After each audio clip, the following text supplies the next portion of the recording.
from Premier Partnership. Just wanted to record a quick video for the NG1 exam prep session. So this is just to go through some past papers with you. For those of you who haven't had a chance to attend the exam prep session, so you don't lose out. So all we'll be doing is going through some exam papers together, looking at different questions, give you some tips from some previous NEBOSH delegates that have got incredible scores. I'm talking 70, 80 points compared to the pass mark of 45 that they've given to me in various discussions, and also from some markers that I know and NEBOSH tutors that have given comments as well. So this is a culmination of all those tips just to help you and help you prepare as much as possible for your upcoming exam. So what I'll do is, first of all, is we'll share screen and we'll have a look at the first exam paper for this.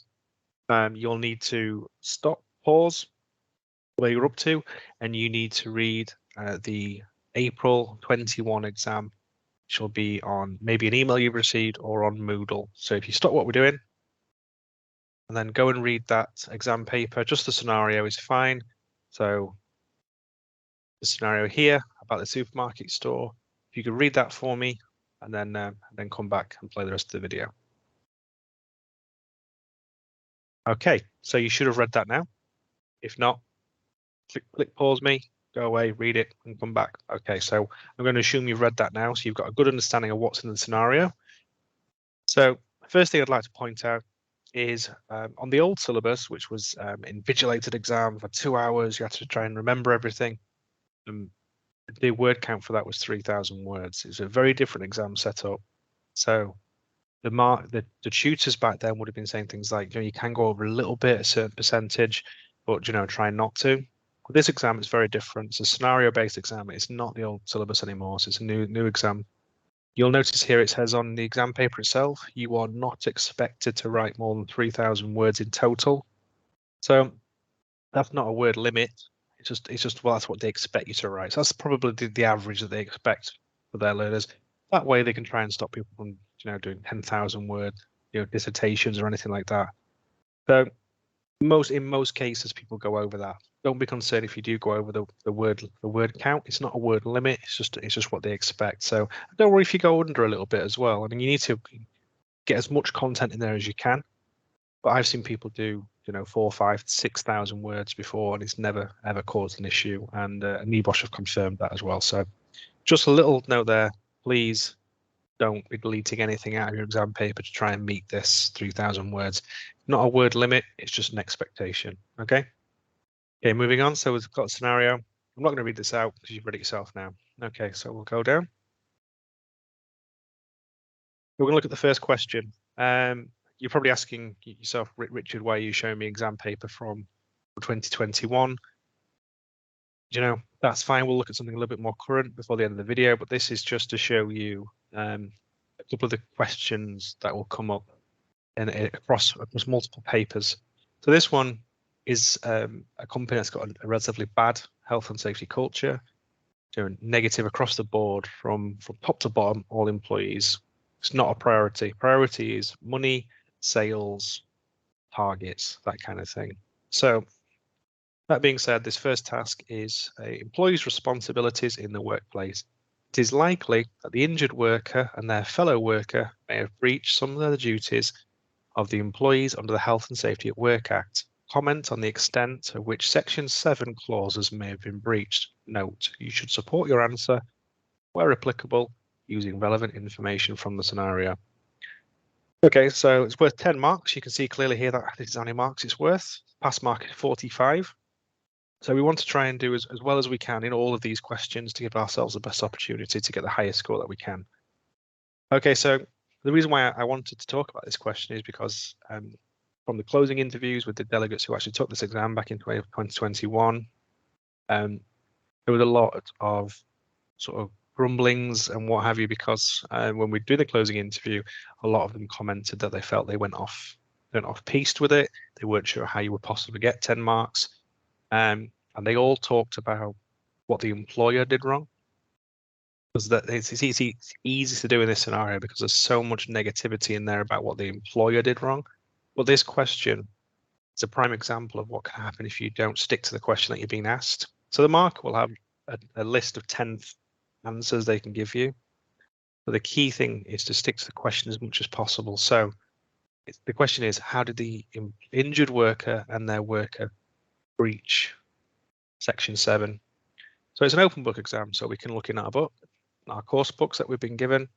We can look online. We can go to the HSE website and search Section 7 of the Health and Safety at Work Act, and it'll tell you. What it'll tell you is that workers should look after their cells. Their actions shouldn't cause any negative effect on their cells or health or illness of another worker or anyone else for that matter. So it could be a general public or anyone else. And the other thing should be that they should cooperate with their employer. Do basically what they're told in terms of health and safety. Okay, that's it. That's all it says. So we need to use logic and what we learned on the course. So we go through the scenario. What I would recommend there's no right or wrong way to do your answers, by the way, it's down to personal preference. For me, tried and tested way of doing it is everything should be bullet pointed. I don't just mean a couple of words or a sentence. I mean, each bullet point should be a nice, big, chunky paragraph. So we're going through the scenario for each individual question. So for this question, we're going to go through the scenario top to bottom. You could do this in a number of ways. So you can print it off. I think there's 7 questions on this exam paper. You can print off 7 times and use a highlighter and have a copy for each question. Or I'm a bit more digital, so I have a Word document and I will copy and paste information in there that's relevant. So however that works for you, what you need to do is go through the scenario, each and every question, and find as much relevant information to the question you've been asked. So in this one, we would look every single time these workers have done something to endanger themselves or somebody else, or they've not cooperated with their employer. You put that into a nice list, and then when you're confident you've not missed anything, you can start formulating your answer.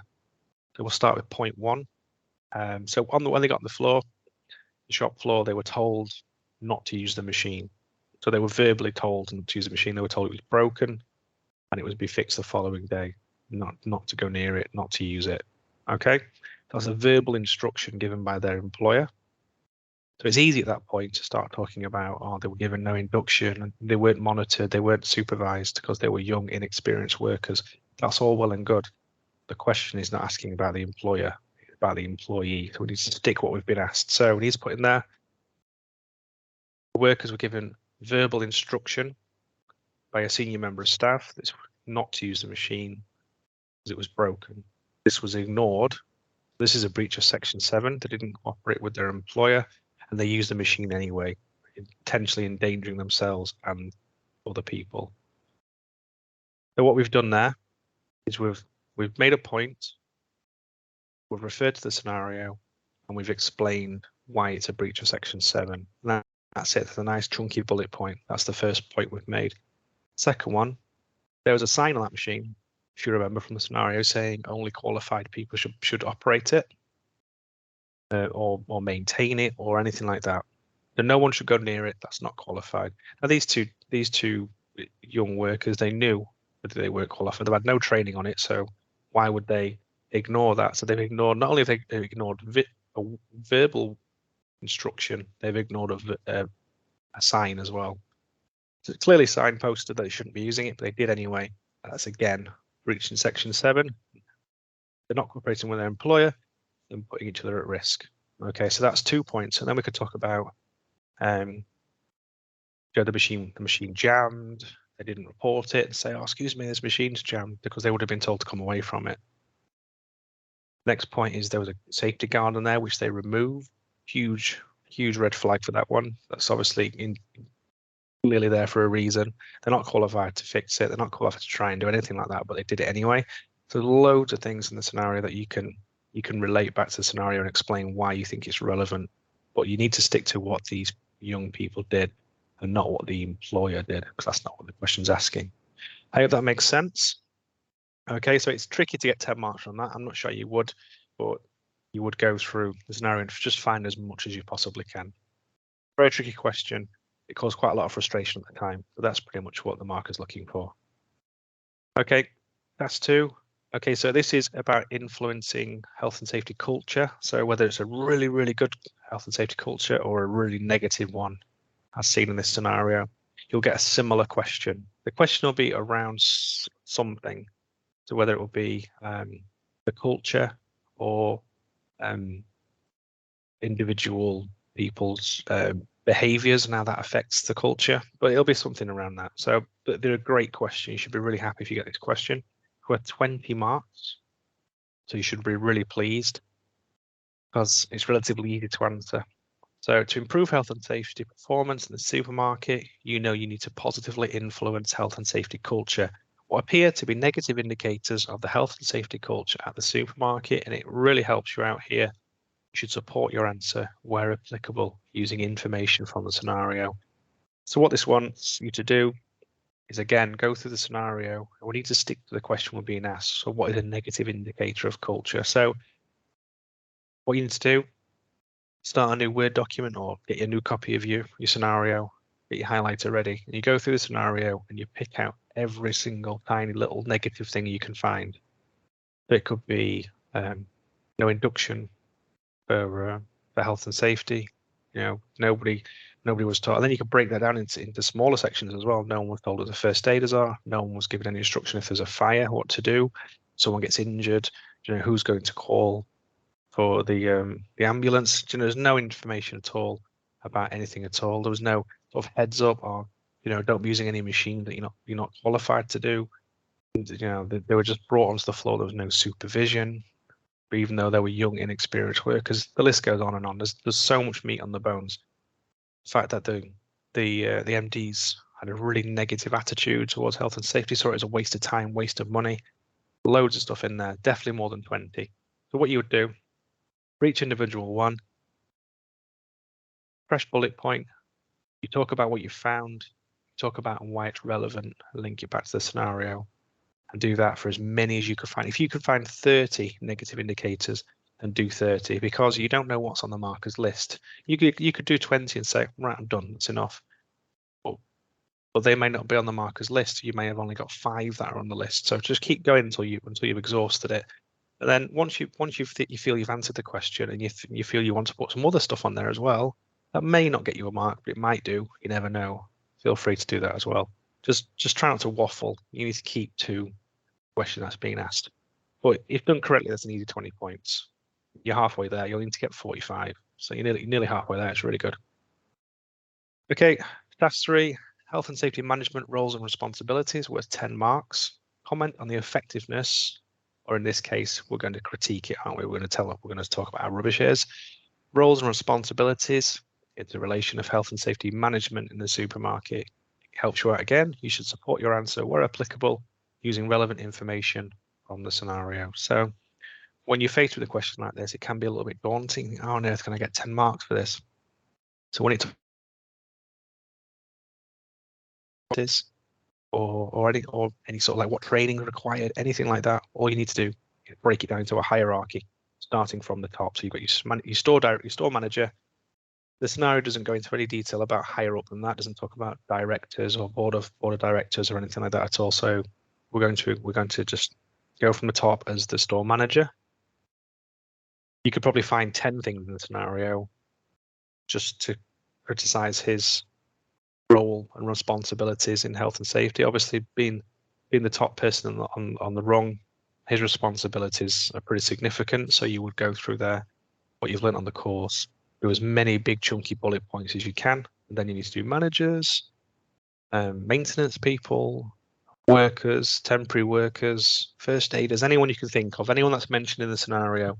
Break them down to a scenario, and then I want you just to comment on how effective they were in their role in terms of health and safety. So that's it. That's how you do it. Okay, that's 4. Accident investigation and recommendations. Whenever there's an accident in a scenario, you tend to get a question about investigations, and they're done in very, very different ways. But this is the first example that we'll look at today. Okay, this is just a straight general question. Why should the scene of an accident be secured? It's not prompting that you need to relate this to the scenario or anything like that. It's just asking you a question. So what you would do worth 5 marks is you would look in your book, you would look online, you can look on the HSE website, any way you feel you might be able to get that information. And you'd pop in there the reasons why. So a couple off the top of my head: secure the scene so nobody else hurts themselves, or 2, to preserve the scene so it can be investigated, and then that can be broken down into other little subsettings as well. So yeah, there's more than 5 anyway, so easy win. Based on the scenario only, so it's taking us back to the scenario now. What training would you recommend for supermarket arrangers, different types of workers, to minimize the probability of repeat accident? So that's the question. What training can we give everyone to stop this from happening again? It's based on the scenario only. It's quite tempting just to do very simple bullet points. Just keep it simple. We have to account for the sort of most stringent marker. So across the board, they should all be marking it the same way, but we're going to assume some markers are more strict than others. So it's a good idea to mark to the same level of detail for everything, just to be on the safe side, in my opinion. So what the best way to do this? Again, break it down into a hierarchy. Start with the MD. What training would you give him? If you're stuck for answers, you can look. You can look on the NEBOSH website. You can look on our Premier Partnership website and our training list for health and safety on there. I don't think they're looking for exact names of courses, so you could just say manual handling training. The director could do with director level awareness training, health and safety awareness, that kind of thing. Construction design management, depending what the company is. There's loads of different training. You can, first aid training, fire marshal training, managing safely, working safely across the board. Break it down into a hierarchy. It's worth 15 marks. If you do that, you do a logical breakdown of all the different roles and put some training in for each one. It should be relatively easy. Okay, so this can be quite a tricky one. Determining individual human factors that negatively influence behavior. So if you can't remember this from the course, there's human factors and organizational factors that you might be facing the exam where they might ask you about it. Okay, so in this case, they've got a very poor attitude towards health and safety. So you would go through the scenario, and every time an individual human as attitude has negatively influenced the injured worker. So this is the key part of the question that we're going to answer. If you start waffling on about every single person in the scenario, then you're going to struggle. But if you stick to what they're looking for, I would look for every single time these injured worker came into contact with anyone, or processes and procedures that have been set up previously.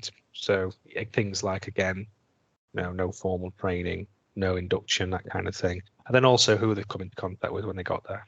Just focus on that. Again, we're going to support it with our answer. So nice big chunky paragraphs, bullet points. We're going to talk about what we found and why it's relevant to the question, to show that we understand what's been asked of us.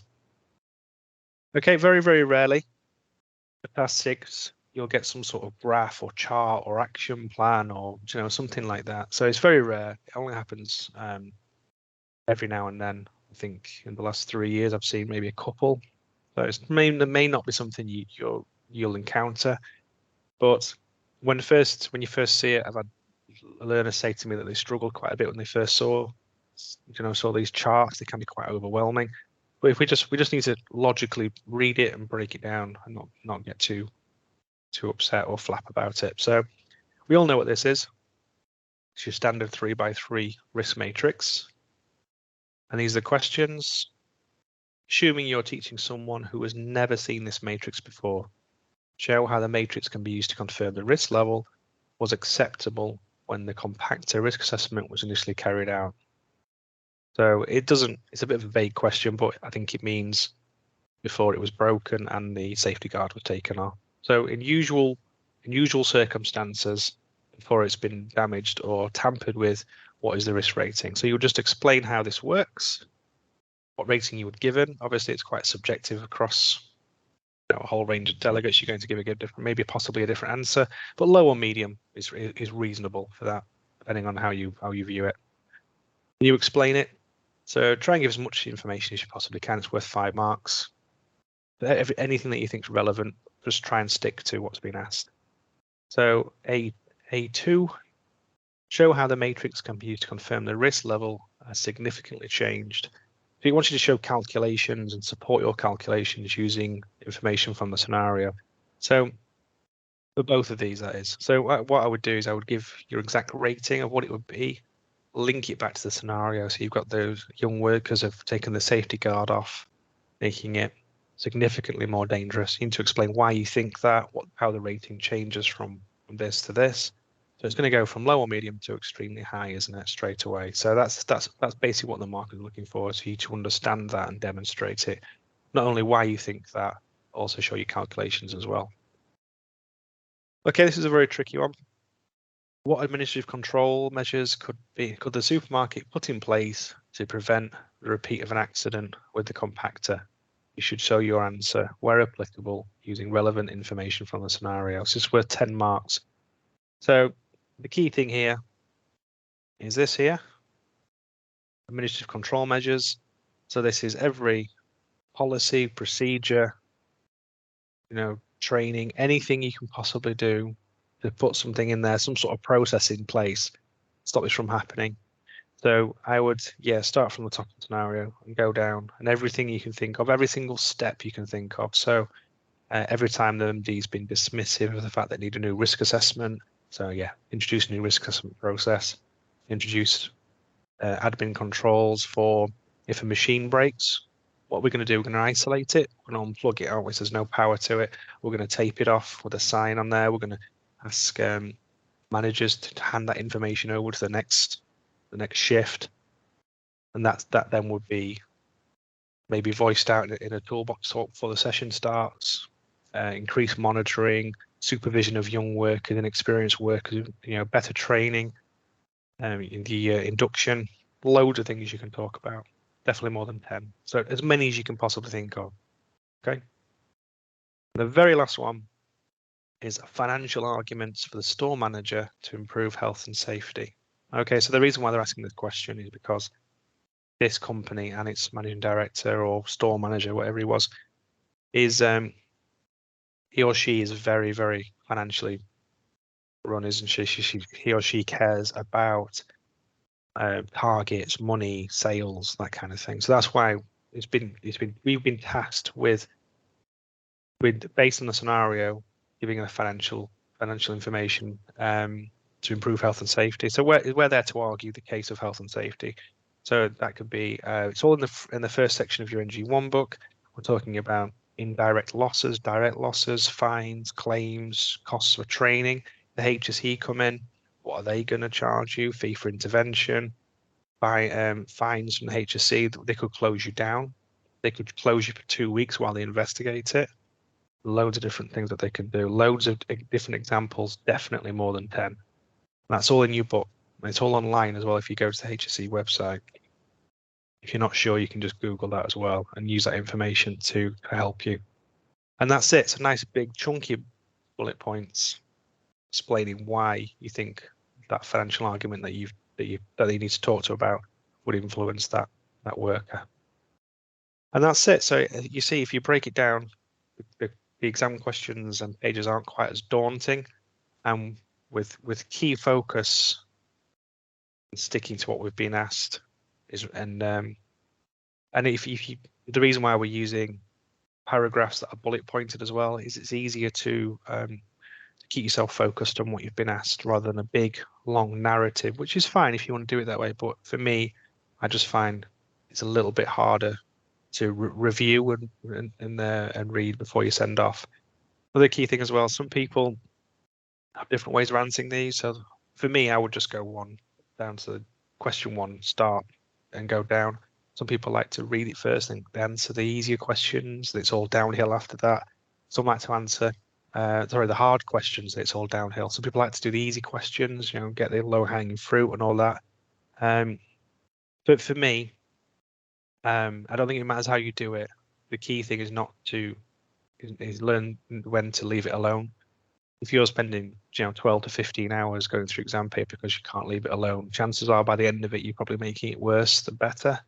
I would spend a moderate amount of time on it, and when you feel you're happy with it, leave it, spend the rest of the evening as you would with your family or whatever you want to do, and then go back to it. You've got until 11 o'clock the following morning to submit it. Log on first thing, have a good read through it, sense check it, and you'll probably find, being your own critic will probably help you sort of add a bit more information, or oh, I missed that, I should have put that in there, that kind of thing. You'll find it really useful. Try to do that at 10 o'clock at night. It's not going to help anyone because you're going to be tired from a busy day of looking at it. So yeah, try and be smart. All right, so I hope you found that useful. So what we'll do now is we'll look at another exam paper. So this one is August 21. So again, this will be on the email you've received or maybe on Moodle as well. So I hope you found the first one useful. So what you need to go do now is go and read August 21 thing. So you pause me, go away, read it, and come back. Okay. Okay, welcome back. So I'm assuming now you've gone away, you've read that, and you've come back. This scenario about the tire fitting organization, complete polar opposite of what we've just seen previously, which is the supermarket. So this company and the health and safety manager there is doing absolutely everything they can to make everyone safe and be compliant and everything they possibly can. But something went wrong anyway. An unforeseen accident happened anyway, but it's the way they dealt with it that was really good. Okay. Okay, so even though someone got severely hurt, which was a RIDDOR reportable incident in the other scenario, it wasn't mentioned. It was in this one. Okay, so just because you've got HSE inspectors and fee for interventions, you might think, oh, it's really complicated. I don't really remember that much of it. That's the beauty of an open book. You can familiarize yourself with what HSE inspector powers are, what is an FFE, and all that sort of stuff. How much the daily charge, what powers of HSE inspector got. So once you've done that, we'll look at the question. So it is common for inspectors to visit workplace following a serious reportable injury. The regulator may charge a fee for intervention, FFI. You'll find to use common health and safety acronyms, by the way. This was a question asked from me earlier. You find to use that. So if you used FFI, the marker's not, or the abbreviation for Health and Safety at Work Act, you're not going to get marked down for that. Okay, based on the time the inspector spends on intervention. So A, under what circumstances would an organisation be liable for an FFI? It's worth 2 marks. It doesn't relate it to the scenario at all. So it's just asking you the question. So again, you would go away and find that out. There's more than 2, so you can pop that in there. In this case, it would be because they've had a RIDDOR reportable incident, but there is more. Okay, the organisation receives an invoice detailing activities on which the inspector time was spent. What are these activities likely to be? You should support your answer on the scenario. So it's bringing us back to the scenario now. So what we need to do is go through the latter part of the scenario where it mentions about fee for interventions and when the inspector was there, what did the inspector do? What did they look at? How did they investigate everything? Basically, that's what the mark is looking for. There's only 4 marks available for this. There's probably more things in the scenario that you could mention. So again, nice big bullet point, what you found, why it's relevant to the question, and explain yourself why you think that is. Nice and easy. Easy 4 marks. What are the other actions the inspector could take following the visit? We already know this because we did our research, didn't we, for this bit? So basically, what else could they do? So like I mentioned before, they could shut you down, they could close you temporarily, they could take machinery and documentation away, loads of other stuff they could do. So there's more than 4, but just list as many as you can, easy 4 marks. Okay, I haven't seen this very often. So chances are you won't get this, but because the scenario talks about different health and safety activities that the company gets up to because they're so great, they've decided to ask this question. The inspector checks the organisation's general policy statement for health and safety was adequate. The statement reads as follows. To the best of our ability, we commit to, and these are different things. So I would use these as headers for the next question. I would copy and paste those straight into the answer sheet, stick them in bold, then use each one as a header. Based on the scenario only, we're going to ignore that. We're going to answer it to the same level of quality that we always do. To what extent has this policy been implemented?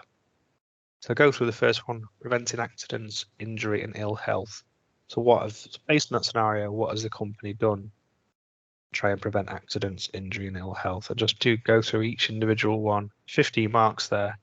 They obviously want quite a bit of information, but the number of headers. So if you go do your best on each header, spend quite a bit of time going through, finding as much information as you can. There's no reason why you shouldn't get those 15 marks. A little bit annoying though. It's not something you get very often, so don't worry about it too much. But if you do get it, just use these as headers. Best way of doing it. Okay, big 20-mark question. Again, we had a very similar question in the last paper. I hope you get one. So really, really good. So it's 20 marks, halfway there. Management commitment is an important part of health and safety culture. Based on the scenario, how does the manager demonstrate commitment? And that's it. So it's the same question as last time, but in this question, we're looking for the positives, aren't we? So instead of criticizing what the other company did wrong in this scenario, is we're going to compliment them. So, and we've already got quite a lot of information we've already found here that we can use. Don't worry about repeating yourself across questions either. Each question has its own marking list. So in this one, for instance, there'll be 20 things the marker will be looking for. You may have said 9 of them in this question. So don't worry about repeating yourself, because just because you've mentioned it in question 2 doesn't mean it's not relevant to question 3. It could be on the same marking pool. All right. So yeah, you would go through the scenario again, make a nice big list of every positive thing you can find where the health and safety manager has demonstrated commitment to health and safety culture. Just nice big chunky paragraphs explaining each one in detail and why you think what they've done is demonstrating commitment. Really easy. 20 marks as well. Really, really good. Okay, 4, determining organizational factors. So this is different from individual factors. So organizational factors, as you probably know, if you don't know, you can go away and Google it or read your book and find out, is how the company carries itself. So policy, culture, documentation, every sort of admin step thrown in there, every sort of thing that they're doing organizationally. What are they doing toward health and safety? How is that positive influence? There's loads of stuff in there. There's loads of stuff from this bit you can take, and there's loads of bit from this bit as well. So again, don't be scared to repeat yourself, but all your answers need to lead back to what you've been asked and answer the question. Okay. Again, there's been an accident. So we're looking at accident investigation. Why was it important to secure the scene? You'll note this time, they're trying to help you out. You should support your answer where applicable using information from the scenario. So it's worth 6 points. So you go through the scenario around the time when the injury happens onwards. Why is it important to secure that scene? Yeah. So, and if you're not sure about that, you need to look in your book or Google why it is. So what I would do is I would find maybe a point where you don't want anyone else to hurt themselves. Yeah, and then maybe explain in the scenario someone fell over something, they hurt themselves, quite a severe injury. The scene was secured to stop anybody else from falling over and having a similar injury. There you go. That's one bullet point, and you just need to find as many as you can. Okay, based on the scenario only, how did the manager effectively secure the scene? So this is only worth 2 marks, so don't need to put too much effort into it. But if you could find maybe 4 or 5 different ways, then do that. But you only need 2. So I would, but yeah, they secured the scene. They took the witnesses out of the way as well. And so go through a scenario and find out all the relevant information you need. Based on the scenario, what immediate actions did the manager to gather information? 7 points. This is all in the last part following the accident. So yeah, they spoke to witnesses. They recorded it as well. They didn't just write it down. They took recordings. They took pictures. They left the scene as it was, so it could be investigated properly.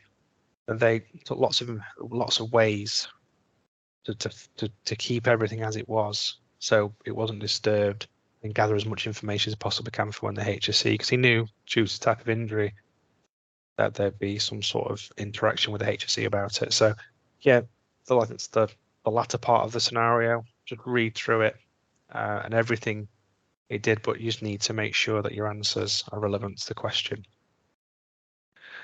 Okay, you may get this question, it's quite rare though. Reactive active monitoring, lagging and leading, old-fashioned sort of terminologies there, but reactive active monitoring is the last part of part 4 in your book. If you just need to familiarize yourself with that, just go back and read part 4. It's not a very lengthy section of the book, but it will give you a good idea, remind you what active and reactive monitoring is.